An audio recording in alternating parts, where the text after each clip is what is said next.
فأنا ناصح لإخواني بالصدع بالحق تبيض وجوههم. السكوت في مسألة الحزبية يضرها، فاصدع بما تؤمر وأعرض عن المشركين. سلامي على دماج ورجالها والشيخ يحيى ودار العلم يا سعد بانيها. Bismillahirrahmanirrahim. Alhamdulillah wassalatu wassalamu ala Rasulillah wa ala alihi wa ashabihi wa man tabi'ahum bi ihsanin ila yaumiddin. Amma ba'd. Baik, ikhwani fillah rahimani wa rahimakumullah. Pertemuan yang lalu kita bahas sekilas tentang beberapa kaidah dalam takfir. Untuk kita ketahui bahwasanya perkara takfir bukan perkara yang remeh. Nah, maka insyaallah kita tambahkan pada pertemuan hari ini tentang bahaya takfir. Nah, tentang bahayanya takfir ketika seorang sembarangan dalam menerapkan. Karena takfir yaitu menghukumi seseorang sebagai orang yang kafir, yang asalnya dia adalah muslim. Ini tentunya merupakan bentuk kezaliman yang sangat dahsyat. Ya, kita berbicara tentang apa? Orang yang asalnya muslim kemudian dihukumi kafir. Adapun seorang yang kafir asli, maka jelas perkaranya, siapapun yang menisbahkan kepada agama selain Islam, maka jelas dia dihukumi apa? Kafir. Karena dia apa? Beragama kepada selain Islam dan hukumnya kafir jelas. Nah, pembahasan takfir yang disebutkan oleh para ulama dengan kaidah dan dawabitnya yang sekilas kemarin kita bahas, yaitu terkait menghukumi seorang yang asalnya muslim kemudian apa? Dipindah dari kondisi dia muslim menjadi kafir. Yang tentunya dengan pemindahan hukum ini padanya konsekuensi yang banyak. Nah, makanya kemarin tidak boleh seorang terjun dalam hal tersebut kecuali berlandaskan dalil sam'i dari Al-Quran maupun As-Sunnah. Dikatakan oleh Al-Alamah Ibnu Abil Izz Al-Hanafi dalam syarah Tahawiyahnya terkait masalah takfir, fa innahu min a'zamil bagyi an yashhada ala muayyanin anna Allah la yaghfiru lahu wa la yarhamuhu bal yukhalliduhu finnar. Sesungguhnya merupakan sebesar-besar kezaliman seorang mempersaksikan kepada individu tertentu bahwa Allah tidak akan mengampuninya. Ini kan kezaliman luar biasa. Misalnya seorang menghukumi si A kafir, asalnya muslim kemudian si A kafir, berarti kita menetapkan dia tidak akan diampuni selama-lamanya oleh Allah dan tidak akan dirahmati wala yarhamu bal yukhalliduhu finnar, bahkan Allah akan mengekalkannya di dalam neraka. Makanya perkara takfir bukan perkara yang ringan. Kemudian seorang bangga ketika dia apa? Mampu mengkafirkan orang lain, berani untuk apa? Terjun dalam takfir. Bangga dengannya, menunjukkan dirinya itu kokoh dalam tauhid dan seterusnya. Ini bukan perkara ringan. Untuk ta'yin, untuk muayyan, ini perkaranya tidaklah ringan. Adapun takfir yang sifatnya mutlak sebagaimana telah kita bahas kemarin, maka banyak kita dapati kalam para ulama. Sehingga harus dibedakan antara takfir yang mutlak, yaitu menghukumi kekufuran atas suatu perbuatan atau perkataan atau keyakinan, dan atas pelaku apabila melakukan hal tersebut tapi secara mutlak, tidak disebut individunya. Maka ini sesuatu yang syar'i. tunjukkan oleh dalil-dalil. Adapun takfir muayyan, inilah yang seorang butuh memperhatikan terpenuhnya syarat, kemudian ada tidak mawani, kapan saja ada kemungkinan ihtimal lain selain kekufuran, maka harus berhenti. Baik. Fal hukmu ala muayyanin bil kufri yatarattabu alaihi ahkamun fid dunya wa fil akhirah. Kenapa ini merupakan perkara kezaliman yang sangat dahsyat? Sebab menghukumi atas individu dengan kekafiran yang asalnya muslim, maka padanya konsekuensi hukum di dunia dan di akhirat. Apa konsekuensi hukumnya? Amma fid dunya fayatarattabu alaihi al-awwal istitabatuh. Adapun hukum di dunia sekarang, konsekuensi hukum di dunia atas suatu takfir kepada individu. Yang pertama, istitabatuh.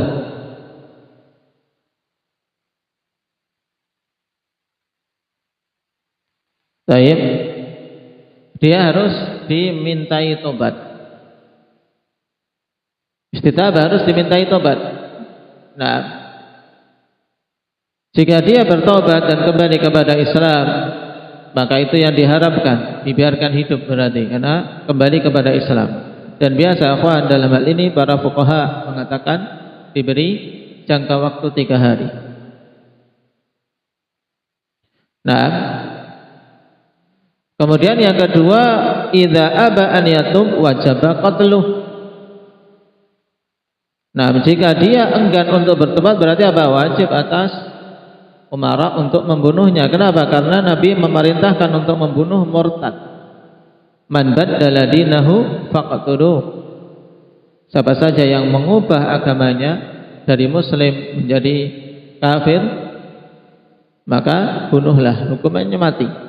Konsekuensinya kan hukuman mati, hilang nyawanya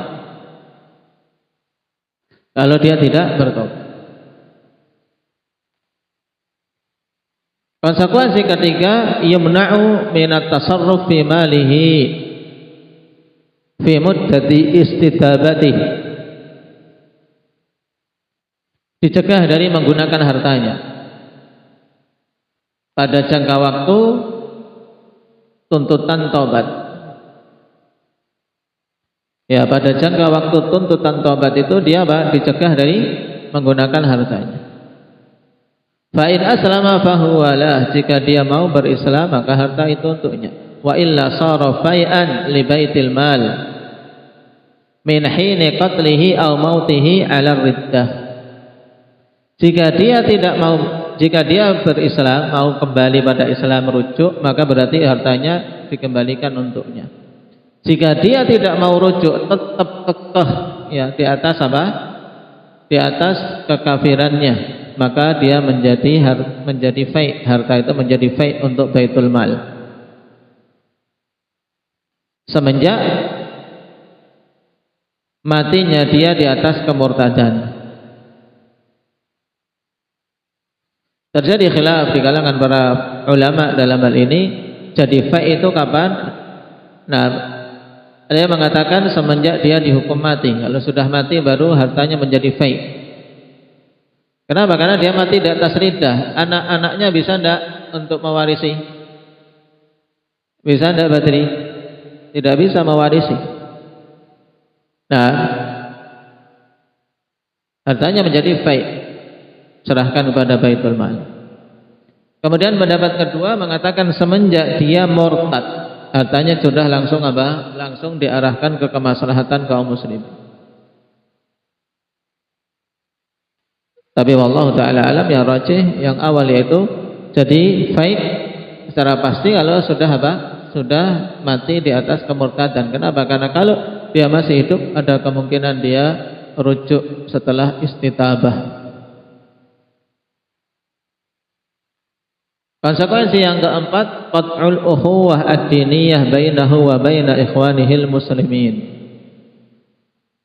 Pemutusan persaudaraan berdasarkan agama, ukhuwah diniyah. Nah, antara dia dengan saudara-saudaranya kaum muslimin. Kemudian fusikha nikahu, pernikahannya dibatalkan. Dia kalau istrinya muslimah maka dipisah, sudah enggak boleh kumpul.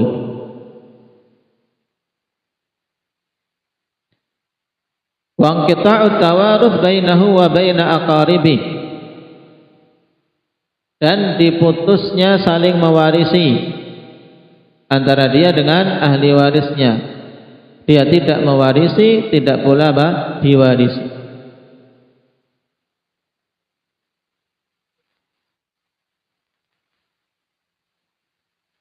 Ini jadi satu, kawan.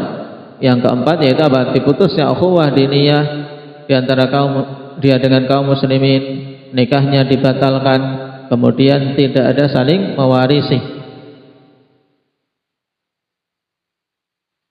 Yang kelima, idza mata aw qutila ala riddatih fa innahu la yughassalu wa la yusalla alaihi wa la yudfanu fi maqabiril muslimin.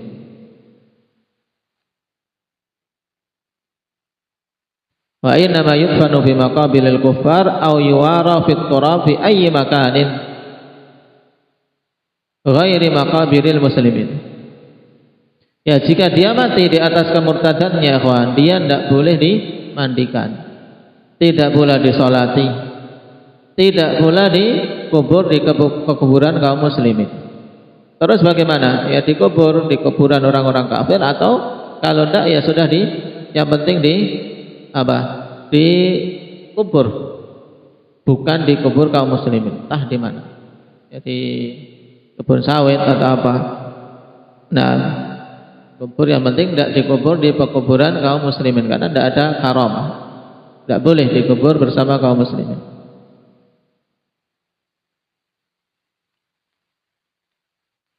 Yang penting pendem ya di dalam tanah agar tidak menimbulkan bau. Karena kalau dibiarkan begitu kan bau bangkainya, mengganggu. Terus seandainya dia di laut, ya cemplungkan laut biar jadi makanan ikan hiu, boleh-boleh saja. Nah, taib, ini 5 hukum yang disebutkan oleh Al-Alama Al-Fauzan. Alhamdulillah.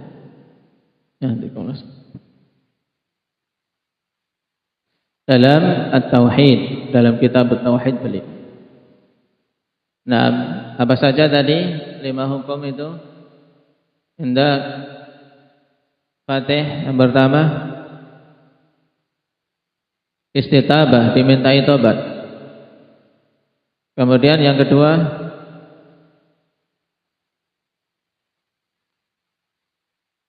jika enggan maka dibunuh. Nah, jika enggan bertobat dibunuh.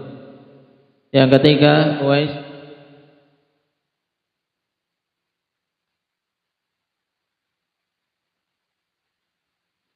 dicegah dari menggunakan hartanya selama dia dimintai tobat. Kalau tobat berarti diserahkan kembali. Kalau tidak mau tobat, terus hartanya bagaimana, Akbar?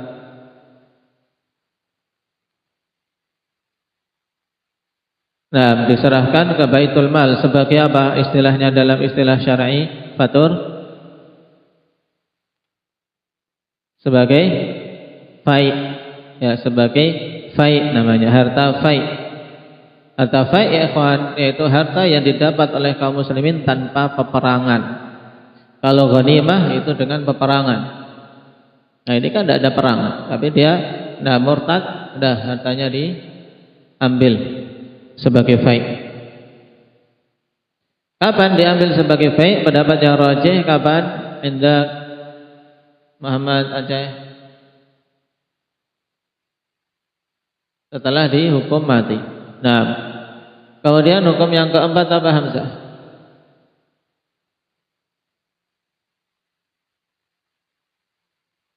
Terputus hubungan ukhuwah dengan kaum muslimin.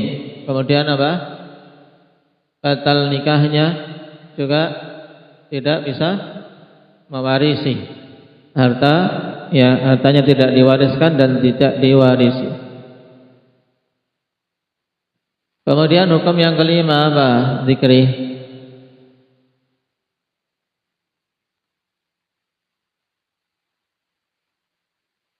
Jika mati dalam kemurtadan itu maka tidak dimandikan, terus tidak disolati, boleh dikubur di pekuburan kaum muslimin. Nah, terus dikubur di mana?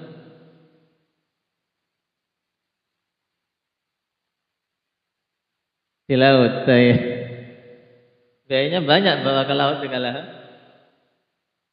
Yang penting dikubur selain kubur kaum muslimin, ya kan? Nah, di kuburan orang kafir, kuburan Cina atau yang lain.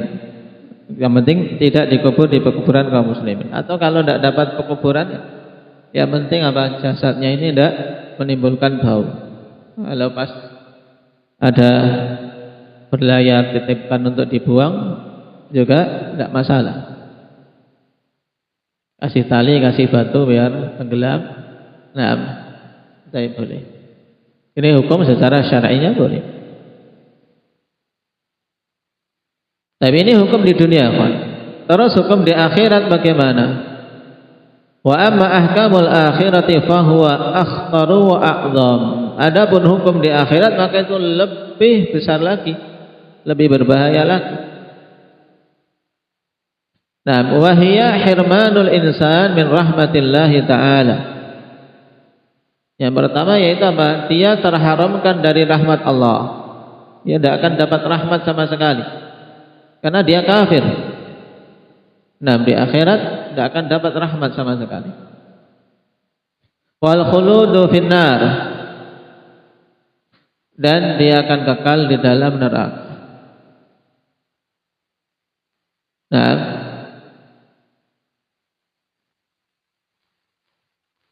namanya kekal berarti apa? Terputus harapan untuk dia bisa keluar darinya.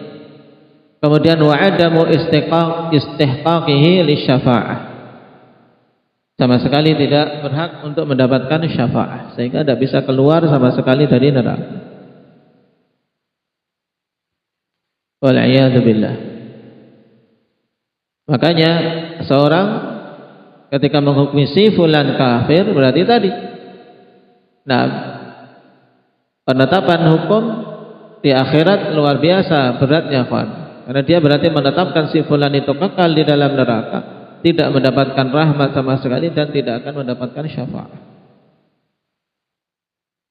Baik, maka kalau kita perhatikan ungkapan para a'immah, ungkapan para ulama ketika ditanya tentang bagaimana si fulan-fulan ini, sebagian mereka tawarruk, berhati-hati, itu seandainya ada yang mengkafirkan maka tidak diingkari.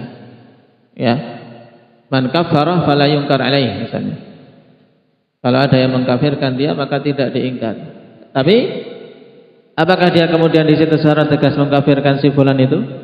Tidak. Ini menunjukkan tawarruk, warak dalam kalimat.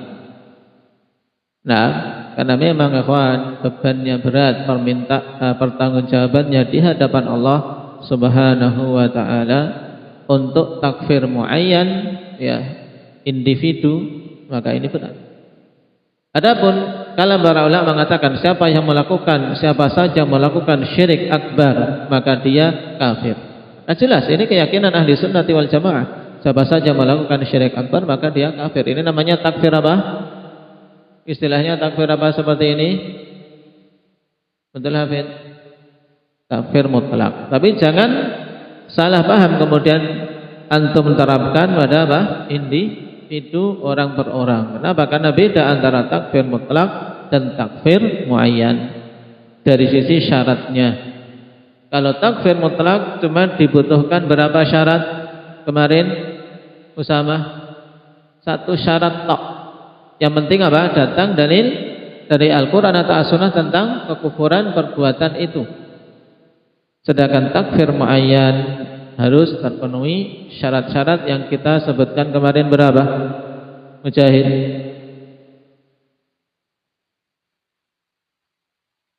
Nah, masih tolak-tolak. Berapa, Badri? Ada 5. Nah, ada 5 syarat yang kita sebutkan kemarin. Yang berarti juga harus terbebas dari mawani'. Nah, 5 yang lainnya, yaitu mawani' yang 5 juga. Nah,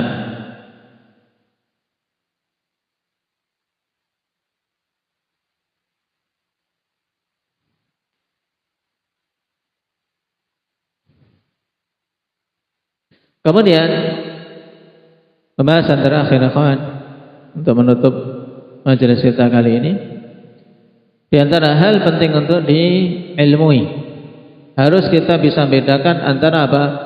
Nah, al-hukmu bi kufril muayyan wal hukmu bi islamih. Farqun bainal hukmi bi kufril muayyan wal hukmi bi islamih. Berbeda antara hukum tentang apa? Kafirnya seorang individu yang asalnya muslim dengan hukum seorang kafir yang menjadi muslim. Ini dalam penetapan hukum beda. Nah, kita harus bedakan. Menghukumi kafir menjadi muslim itu cukup kita melihat apa? Melihat amalan zahirnya, pengakuan zahirnya. Baik. Kenapa? Fa inna islamal muayyan yakfi fihi mujarradul iqrar al-zahir. Kenapa? Menghukumi keislaman seseorang itu cukup padanya dengan sekedar apa? Pengakuan, pengikraran dia secara zahir. Dia sudah mengikrarkan asyhadu an la ilaha illallah, atau bahkan mengucapkan apa? La ilaha illallah. Sebagaimana kita lewati dalam kisah siapa? Kisah siapa, Iqbal? Usamah bin Zaid. Nah, ikrar zahir. Bahkan seandainya seseorang kemudian mengatakan aslamtu, aku masuk Islam, nah, maka itu diterima saat itu. Kemudian tsumma yulzamu ba'da dzalika bilawazimih, kemudian diharuskan untuk melakukan konsekuensi-konsekuensinya. Kalau mau masuk Islam berarti syahadah, ucapkan 2 kalimat syahadah, kemudian tinggalkan kesyirikan, tegakkan salat. Nah, ini wa huwa islamun hukmi, ini Islam dari secara hukumnya. Dia berarti dihukumi seketika itu, hukumnya apa? Takif muslim, dihukumi muslim. Nah, walaupun bisa saja di hatinya dia nifak, bisa saja atau tidak wafak. Di hatinya kemudian dia cuman aku masuk Islam cuman biar dapat kerjaan, biar aku selamat, biar aku diterima nikah, nah, dengan si fulanah. Baik, kemudian dia masuk Islam. Itu bukan urusan kita, tapi secara hukum zahir dia dihukumi muslim. Ini tentang apa? Menghukumi seseorang muslim. Adapun menghukumi seseorang secara individu itu kafir, ikhwan. Nah, ini falaisa hukman 'ala dzahiri faqat. Ya, ammal kufru falaisa hukman 'ala dzahiri faqat wa innama huwa hukmun 'ala dzahir wal batin ma'an. Adapun menetapkan kekafiran seseorang, kawan, itu hukumnya itu bukan hanya terkait zahirnya saja. Oh, dia zahirnya kafir, dihukumi kafir, enggak. Nah, tapi apa? Mencakup hukum zahirnya dan hukum batinnya bersamaan. Bihaitsu la yasihhu lana an nahkuma ala muayyanin bil kufri ma'a ihtimalin an yakuna ghairu kafirin alal haqiqah. Ini maksudnya, di mana kita tidak boleh, tidak sah bagi kita untuk menghukumi seorang individu kafir bersamaan dengan adanya kemungkinan dia itu hakikatnya tidak kafir. Itu tidak boleh. Ketika dihukumi kafir, memang dia zahirnya kafir dan hakikatnya memang kafir, maka harus betul-betul yakin. Nah, akidahnya, keyakinannya. Tahu keyakinan kafir dari mana, Rifki? Hah? Dengan pengikraran dia. Nah, dengan ikrar. Maka ditanya, tatsabbut. Nah, seorang sujud di hadapan berhala. Nah, ini perbuatan. Ada ihtimal lain enggak? Ada ihtimal. Sujudnya ini kenapa? Nah, karena dibayar atau karena lagi syuting atau memang dia beribadah pada berhala. Apa keyakinanmu ini seperti ini? Aku memang meyakini berhala itu bisa memberikan kemanfaatan, kemandaratan. Aku sujud padanya memang.